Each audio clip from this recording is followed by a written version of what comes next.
Fish food போட்டாச்சா போடலையான்னு check பண்ணுறதுக்கான ஒரு கிராஃப்ட். முதல்ல ஒரு பேப்பர் எடுத்து அதை 2 ஈக்குவல் பார்ட்ஸாக கட் பண்ணிக்கணும். ஒரு பார்ட்டில் ஒரு சைடு எஸ், இன்னொரு சைடு நோன்னு எழுதிக்கணும். அடுத்தது இன்னொரு பார்ட்டை என்ன பண்ணுறேன்னு பார்த்துட்டே பண்ணுங்க. ஸோ இப்படி வச்சுட்டு இப்படி க்ராஸ் பண்ணிட்டீங்கன்னா அந்த சைடு நோ தெரியும், இந்த சைடு கொண்டு வந்தால் எஸ் தெரியும்.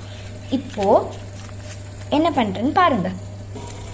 ஒரு பீஸ் ஆஃப் செல்லோ டேப் எடுத்துகிட்டு அதை 2 கார்னர்லேயும் ஃப்ரண்ட் சைடு வந்து க்ளூ இல்லாத சைடாக பிடிச்சிக்கணும். இப்போது இப்படி ஃபோல்டு பண்ணும்போது 2 சைடும் இப்படி ஒட்டிக்கும். இது வந்து இப்போ டபுள் சைட் டேப்பாக மாறிடும்.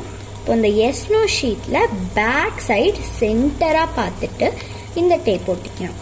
அப்புறம் உங்களோட ஃபிஷ் டேங்க்கில் இந்த மாதிரி எடுத்து அது மேலே ஒட்டிக்கலாம். அடுத்த ஈக்குவல் பார்ட் எடுத்து இங்கே வச்சுக்கலாம்.